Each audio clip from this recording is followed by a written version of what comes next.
Hey, everybody. Welcome back to the Next Deal podcast. This is Vince. I've got with me Justin Dawsey. Justin, how What are you up? doing today? Good. How are you doing? I'm doing awesome. Guys, welcome to the podcast. Real quick, we need you to we need you to subscribe. Can't tell you how much that does help us get the word out there for all these awesome real estate investors and tools in tech and things like that. It's not about Justin and I. We can certainly talk enough, and you probably don't want to hear about us, but it's about our guests. So liking and subscribing helps to get their word out there. So speaking of guests, we've got Daniel Martinez here, straight out of Southern California in San Diego, with Hive Mind. He does all land deals. So if you are at all interested in land, you need to listen to this podcast straight through, minute to minute, all the way to the end. Daniel, welcome. Thanks for having me. I'm excited to be here. I know we had to reschedule last time and a little bit delay here, but I'm happy to be here. Yeah, man. Totally. Yeah, all good for sure. So tell us, a little bit about yourself, who you are. And I see you've done 150 deals, which is, awesome. But yeah, tell everybody who you are. Yeah, so my name is Daniel Martinez. I've been in real estate for about coming on year 6 now. I've been doing solely land. I've only done one house deal, and the rest have been land. I'm a specialty niche guy. I have my own biases into land for other reasons. We can talk about that later. But I have my own podcast. I've been creating content, teaching people, educating people in the space. I love what I do, and I've just been doing land for a very long time, and it's really enjoyable for me. Yeah. And what's your podcast? My podcast is called The Hive with Us, HIVE. We have over 520 episodes out right now. We started about 3 years ago, and I enjoy doing it. At first, I knew I needed to do it, but I came out to enjoy doing it. So I release 3 episodes a week every Monday, Wednesday, and Friday. Okay. Man, just cranking out content. Yeah, we'll put the link to your podcast in our bio too, so people can go check that out. Are you on, Apple, Spotify, Absolutely. that kind everywhere? Of stuff? Yeah. Okay. Sweet. Everywhere. Nice. Yeah. One thing I want to go back. You did one house deal, and then now you're off to land. What made that adjustment or that switch for you? Is there something that happened with the residence house that just wasn't for you, or I feel like there's a story there. So the only house deal I've done is I wrapped my own house on a wrap because I moved from Georgia. So Got it. I had equity, but it wasn't really a lot where I was going to make very much money. So about 4 years ago, I was really new into real estate. 4 or 5 years. It's been about 5 years now, 4.5 years. I just seller wrap finance it. So if I would have sold it on the MLS at that time, this is pre-COVID, I would have made like $5,000-$10,000. I actually sold it with $30,000 down, and I've been making $500 a month on it ever since. So that's kind of my only house that I've done. I did contract more houses when I first initially started, but they just fell through for different reasons. And if you want to dive into that, we can dive into that. But they fell through for different reasons. And then my partner now, he wasn't my partner then, but he's like, dude, try land, see what happens. Did a land deal. It's been super easy, and I've been doing it ever since. Nice. So what do you like about land? I know it's becoming a little more popular, it seems, lately. More people are kind of getting interested in it, from moving from single families or small multis over to that. But for you particularly, what's the appeal with the land that keeps you coming back? I like it because it doesn't cash flow. A lot of people, they like real estate because of cash flows. I like it because it doesn't cash flow. Most people that own they negative equity, negative cash flow every year because they have to pay taxes. Yep. So most people that own it don't borrow against it. They own a ton of equity in it. I did another podcast and I told there's trillions of dollars of debt equity in land. So you can get seller financing a lot easier. You can create value a lot easier. A lot of people, they do multifamily and they try and value add through increasing the NOI. I value add by adding paper to land, and that's it.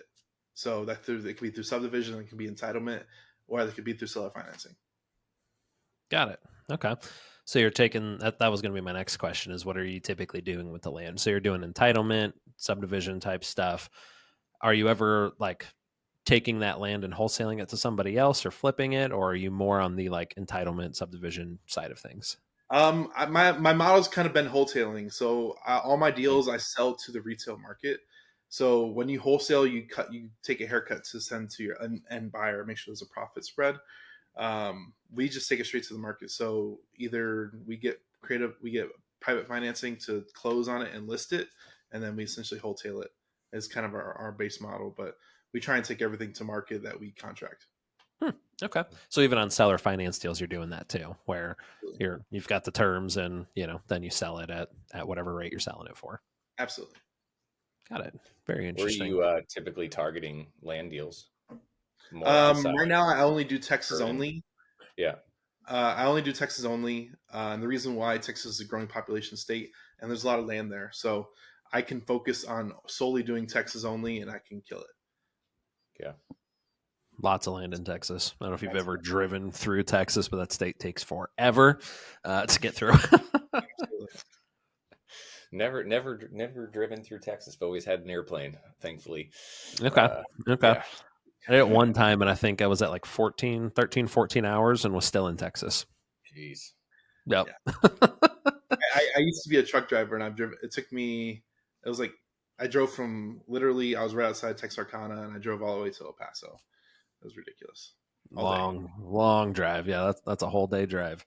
Dude, I took my son one time to like it was just like at the community center. It was like where big trucks are on display and the kids can like get in them, and there's like tractors and ambulances and fire trucks, and there was a semi truck there, like the front, the front end, not the back. And yeah. I've always wondered what it looked like in the cab, in the back where you could sleep and stuff.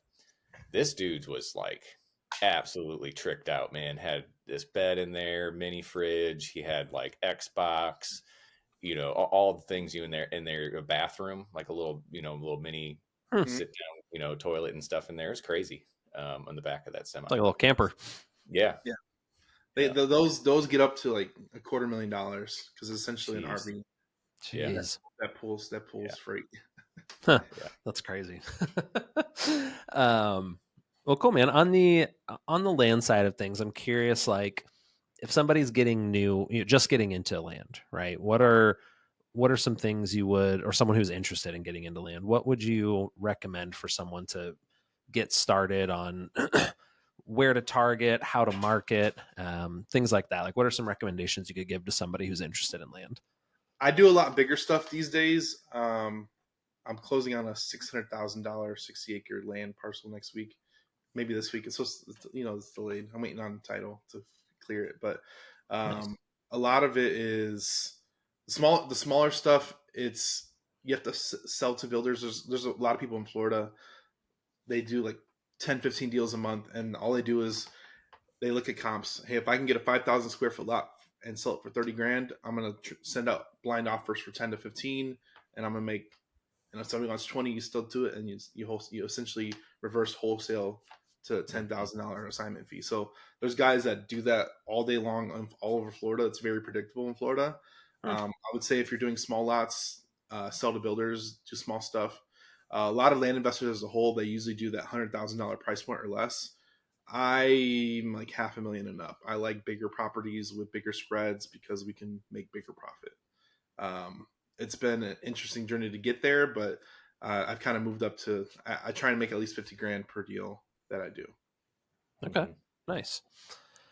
And how are you finding these deals? Like, so maybe not the big ones that you're doing currently, because I'm assuming it probably takes a little bit of time to get there and to get comfortable doing that. But that's someone that running a marketing company, we've always had that question, right? Like, what list do I pull, or how do I market specifically to land? So I'd be curious to kind of see what your experience has been with that.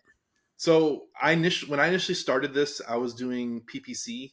I did PPC for a very long time. It works really great. You get a lot of lay down sellers that come in and you don't really have to negotiate. When texting was in its boom, we did a lot of texting. Now that it's not in its boom, we pivoted to MLS. MLS and wholesalers is where we get majority of our deals now. A lot of stuff we're picking off the MLS, but I know direct mail still works really well. I would find a way to differentiate yourself in the marketplace. There's a lot of people that do direct mail in the land space as a whole, just because of our demographic. But you have to find a way to differentiate yourself in some way, shape, or form. So I think if you go after higher valuation properties, it's kind of a blue ocean strategy right now. A lot of people are scared of that multi 6-figure properties, including 7 figures. So I think you go after bigger stuff, it's like you're fishing in the ocean essentially. A lot less competition in that as well. Absolutely. Okay, interesting. Very cool. Cool. So walk us through kind of when the deals you're working now, right? Through an entitlement process or wholetailing it, or having someone build a subdivision. What does your process kind of look like to go through that? I can do a couple different examples. So right now we actually bought a $2 million 250 acre parcel back in January this year. We're turning that into 180 dwelling units. Whether it's unrestricted land, so we might throw everything up on it. This is our biggest entitlement deal we've ever done. We've done smaller ones, but this will be the biggest. That's going to be approved in October, so that should be our biggest project to date that we're working on currently, but it's still in process. We have another. I try not to entitle too much. Entitle is like the way of increasing value through paperwork.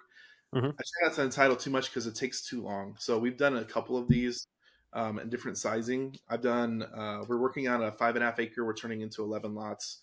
We purchased for $225 on market, and we're turning it into 11 lots. We already have an offer for $60,000 a lot, but we're putting housing on it. So we're trying to turn that into $1 million deal, just as a good case study. And that's 5.5 acres. I bought another 10 acre lot that we're turning into 11 lots. We're in the process of throwing mobile homes on that.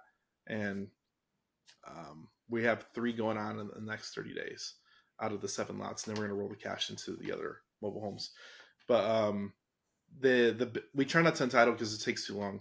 Our basic bread and butter, what we like to do is just subdivide. So in Texas, there is a law that you can subdivide 10 acres or more without having to get county approval. So that's the secret sauce. The secret sauce is that I can buy 100 acres, I can turn it into 10 acre lots and find 10 individual buyers and sell that deal and make money. Mm-hmm. And it's the Costco model. When you buy in bulk, you get a price per acre discount. Yeah. And when you sell in the smaller parcels, you actually make it affordable. Got it. So that's smart. I don't know anything about land. So why do you decide what gets subdivided and not the person who's buying it? Because I control the deal. So I make unobtainable land obtainable. So I do that through a couple different ways. So 100 acres might be our first 7-figure deal we did was about 2.5 years ago. It was 10,000 an acre, 107 acres. It was $1,070,000. $1,070,000 is a lot for anybody that buys. So who's your buyer when you sell land? It's usually cash buyers because most people take care of the roof over their head. Number one, people that buy land is usually excess as an investment, or they're land bankers, which we might cover that later. But they buy and hold, or they're building out their dream home, or whatever that is, right? So they're usually cash heavy to buy this. Now, that parcel we picked up for $10,000 an acre with 2-year seller financing. It was like $2,500 a month. We put $200,000 down. We ended up selling all the lots off of that in 9 months, pay off the seller, and we made $200K in cash, $200K in notes. Wow. Super cool. Oh, I like that you said that. Make the unattainable attainable. Yeah, that's cool. Unattainable attainable. That's the whole strategy. So the thing about land is that there's no financing in place. So we sell a lot of our land through seller financing. So we do a lot of notes. We probably did $3 to $4 million in notes last year. Very cool. We always talk about neon lights behind us. That's got to be your neon light, Daniel. Is make the unattainable attainable. It's out there, and if you understand that, like we're a lot of people that do what I do, we're the variable that makes affordable housing in certain areas, because a lot of people, they can't buy 7-figure properties, so we come up and cut it up, and that now it's $200,000 a lot, like it's and then we sell it $20,000 down. Now you're talking. Now you can move that property pretty easily. So it's one of the things that you got to find your value to the marketplace. Mm-hmm. What types of like headaches do you see in land? Oh, everything. I mean, all the above. It's just like there's headaches in everything. Anything that's worth doing, there's headaches in it. Yeah. Let's be honest. Yeah. So, So I mean, we deal with title problems. We deal with flood zone. We deal with a lot of different types of stuff that might not be with every house person. Like a lot of people are like, oh, do you deal with perk tests?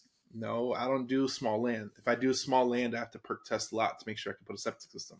If I'm doing 100 acres or 10-acre lots, I really don't care. I never do perk test in most cases. Yeah. I'm doing it now when I'm doing smaller stuff now, but I really don't care when I'm buying big, because if I sell it in 5-10 acre lots, they can kind of pick wherever it perks and place the house there. So you have nuanced stuff that you deal with. Florida has a lot of flood land, but they also have endangered species, endangered turtles, I was endangered going to ask about birds. that. Yeah. You got to deal with stuff like that in Florida. Whereas in Texas, you might have, some we deal with in Texas. You might have oil wells. We deal with Yeah, I was going oil to say wells. We deal with fracking or pipelines, oil. Yeah. Minerals. Yeah. minerals. We deal with a lot of that stuff in Texas, where you might not have to deal with that in Florida. So it depends on where you're marketing, and this is where you have to understand your market is what issues you're going to deal with, and how are you going to overcome those issues depending on whatever it is. Makes a lot of sense. Yeah. No, I mean, like you said it 100% accurate, right? There's always going to be issues that you're going to come up with. There's going to be, no matter what kind of deal you're doing, self-storage, single family, land, whatever it is, there's something. You just got to understand what those unique niches are, and what you're going to overcome and how that's going to work. So you said earlier too that most of your deals you are funding through private money, right?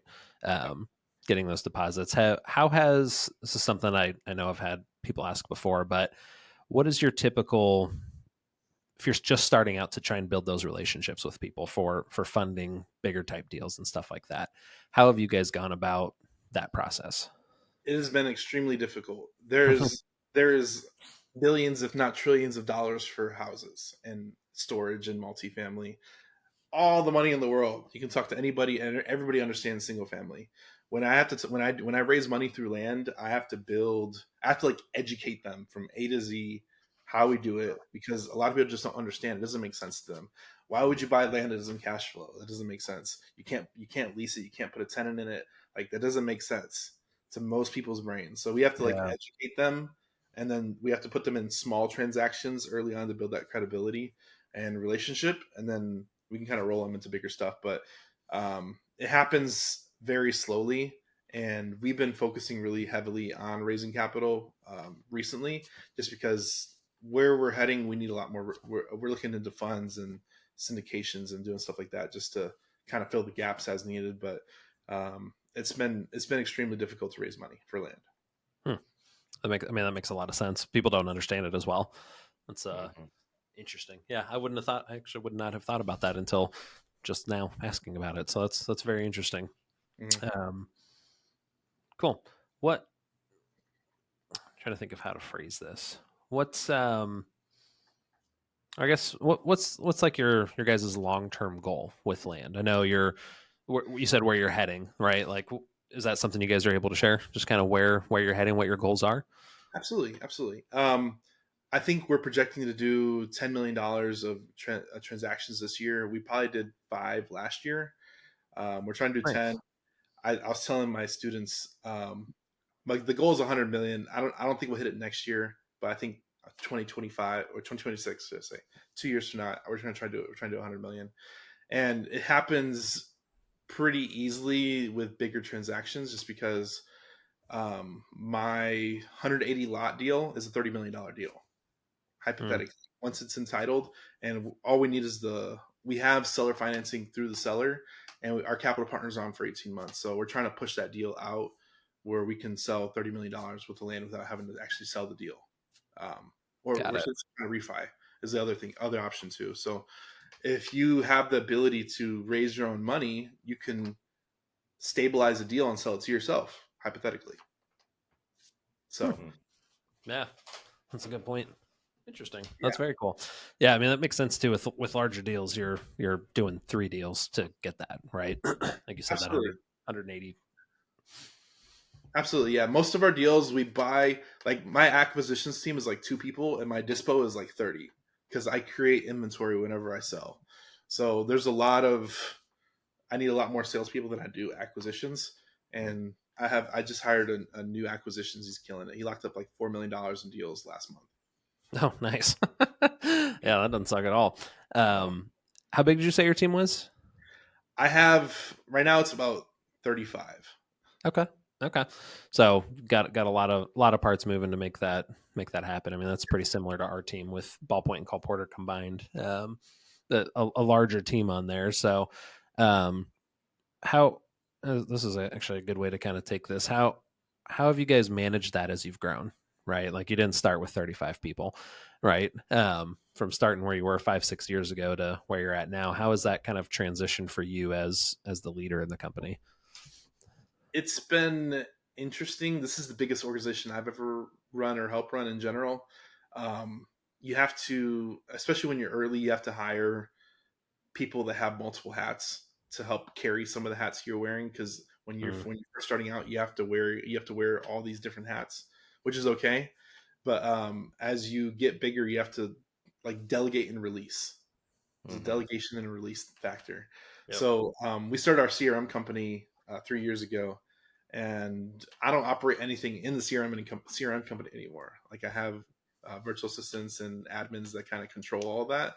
So I just focus on real estate now. So I've really honed in, trained, and optimized, and I tell my team, make a decision. I don't care if you're right or wrong. Just make the decision. Yeah. Nice. Is the CRM Hive Mind, is that specifically for land, or is that just a CRM for general?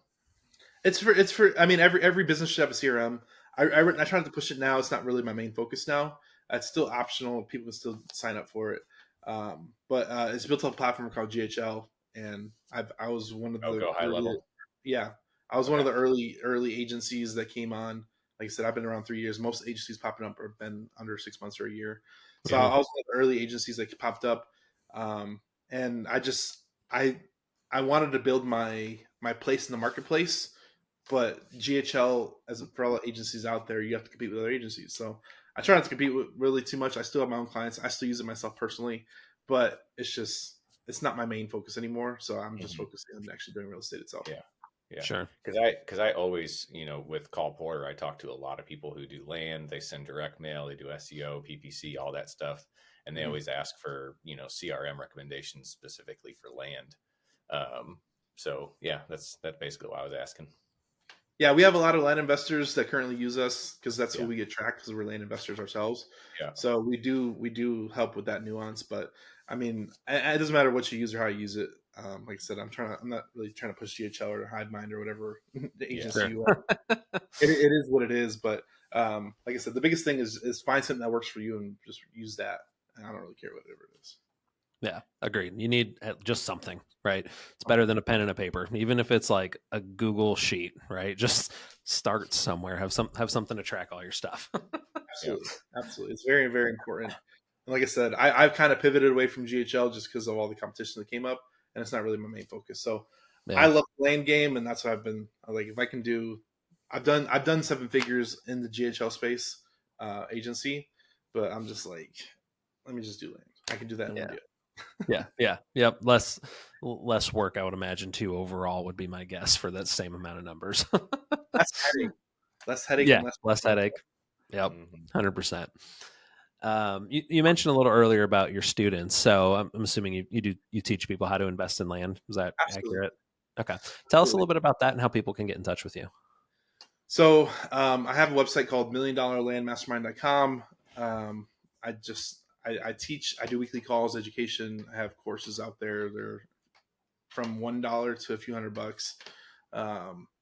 I've helped students make 6 figures on land deals. I have a student that's currently working a deal.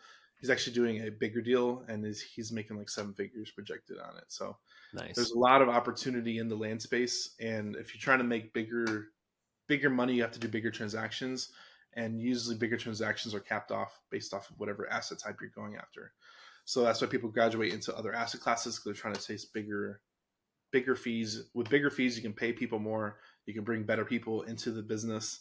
So I think going after big stuff has kind of changed my business on its head, because you actually work with bigger professionals as it goes. Yeah. That makes a lot of sense. That's cool.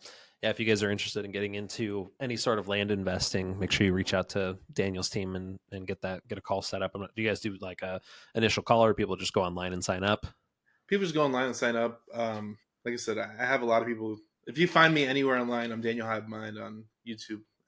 Daniel Hive Mind on Instagram and Facebook. You just we call it follow the right rabbit. So Yeah, there you go. Awesome. Well, cool, man. Yeah, Vinny, did you have anything else you wanted to run through at all? Man, yeah, I'm just land's just so foreign to me. I'm trying to like think of all the questions to ask. Like I'm thinking of like, like down the street from me, there's probably like 6 acres and there's always a for sale sign on it. And I've seen that for sale sign change over companies probably like 8 times. Mhm. I'm like, how does that work out? What's going on over there? Why is it not selling? Yeah, I don't know. Like I see land and you got one house on it. Like I'm actually trying to work a deal. A guy responded to our postcards. He's trying to sell his house, but everything around him got sold to a developer and he doesn't want to sell to them. And I'm like, dude, you are a horseshoe. Just sell it to him. And he's like, no, I'm not selling to him because they're offering me way too low. And I'm like, I just don't know how all that stuff works, But those are all like things I'm trying to think, just thinking of in my head as you're talking, just kind of what's around me and, what's happening with those. Yeah. You should get him to sell it to you and then you sell it to the developer. That's what I'm trying to do. Yeah. So I'll even answer that question. So there's a lot of land everywhere you look. I mean, now that hopefully you hear this conversation, you're going to pay attention to it more. But it's literally at everywhere you go. So you can think everything's for sale. Literally everything is for sale in real estate. And once you understand that, it's the billboard to the multifamily, to the office, to the single family, to the restaurant. So everything is for sale. Even, and I don't know if you know this, but even the land that restaurants sit under is for sale because the restaurants don't want to hold that asset, so they sell the lease. So everything's for sale. I talked to a old land investor when I was in Georgia, and he owned a grocery store. He did not operate the grocery store. He owned the land the grocery store sat on. The grocery store sent him a check for $50,000 a month just for owning the land the grocery store sat on. I did not know that. That's very interesting. It's almost like renting the land. Yeah. Yes. The reason why is because maybe that parcel is probably worth anywhere from $10 million. To have that on their books as a location, they can't really leverage it. So what they'll do is I'll just pay rent. So now they can build 10 locations versus having one location on one parcel. Yeah. So commercial entities, they usually lease the land from you, and you can sell that lease. Usually it's a 10 to 20 year triple net lease, double net lease, and you can sell that because it's predictive cash flow. You can sell it on a cap rate, just a commercial property. Interesting. Is there a good resource that you have found for if somebody wants to like research a land parcel, right, and find out who owns it, or like for me, I know I can go to Deal Machine at any time because we're good partners with them and work with them. But like single families, I know I can go and look at it, find all the details on the property, who owns it, back taxes, what the mortgage amount is, all that kind of stuff. Is there a similar type resource for land, or how are you doing that, running comps, or just finding out all the details about it? Because I'm thinking through my head, like there's a plot of land down the street from my house that like firework tents rent out every year, right? So as an example, if someone wanted to reach out to the person who owns that land, how do you figure that out? It's the same process. So we use one of my favorite tools is Landglide. It's like $10 a month. I love Landglide. Okay. You just find the property owner and skip trace the owner and call them directly. That's the easiest way we do it. A lot of the stuff is in county records and deed records. If you want to get that granular, if you're trying to find like a specific property, if it's in a trust or anything like that. Yeah. It's all the ways that we normally do it in real estate. It's not really anything different. I mean, you can pull a list, you can do drive for dollars and do all the same things that everybody else does. But a lot of what I do is there's a lot of landowners as a whole. So I want to find ones, especially right now.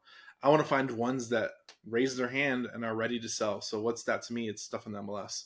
So usually we try and find a price variance in the acreage that we know we can cut up. So one of the things we do is we're looking for, this is one of my acquisitions guy does. All he does is go on Zillow or Redfin, looks for 20 to 100 acres that has frontage that you can just cut up in 10-acre tracts. And we'll do that deal in 90 days, 120 days, and that's it. Super easy, super simple. And you just gotta find the price discrepancy. So if I can buy 50 acres for, let's say, 10,000 an acre, and if I can sell 10-acre tracts for 15 an acre, you now have a 1.5x multiple. Got it. Interesting. Okay, that makes sense. It's easy, but it's hard. Right. Yeah. What's the term? It's simple, but it's not easy, or something like that, or it's easy, but it's not simple. However you say it, but that makes perfect sense. How did the conversations go when you skip trace and call, folks that own land? Is it pretty similar to single family, small multifamily, where a lot of people get pissed off, or does it seem not to be as emotional involved? They're not as emotional. Most of our land sellers, they might have owned it for 50 to 100 years. It's been passed down generation to generation. They might have just inherited it. There's no sentimental value. Like, I love land because they have no options. They really don't. Like, if they have a house, they can rent it, they can Airbnb it, they can sell it, they can leave it vacant, they can burn it down. They have all these different things that they can take an insurance claim. Like, all these different options. With land, it just sits there. Like, it's just there. Like, yeah, I own this land. One of my first deals, actually, I was in Atlanta. A lady owned a property in Florida. She's like, I keep on getting citations for people dumping on my property. Can you help me? And I'm like, absolutely. So a lot of the stuff that we deal with is people that they have no attachment to it. They've just owned it, and it just sits there. That makes a lot of sense. Very cool. Well, awesome. Yeah, I mean, Daniel, I really appreciate you hopping on and talking about this today. This is something that we haven't really had a ton of guests talk about, and super insightful and very, very informational for a lot of people, I think, that just don't know anything about land. So I really appreciate you hopping on and talking about it today. Absolutely. Thanks for having me. Cool. Absolutely. We'll post all the links and everything you mentioned in the show notes and everything. So if you guys are interested in learning more about land, make sure you check out Daniel. You can look him up at Daniel Hivemind, or what was the website again for the mastermind? $1,000,000landmastermind.com. $1,000,000landmastermind.com. So we'll put that on there as well. And yeah, appreciate you guys, and hope you guys all have a good rest of your week. Yeah. Thanks, Daniel. Bye.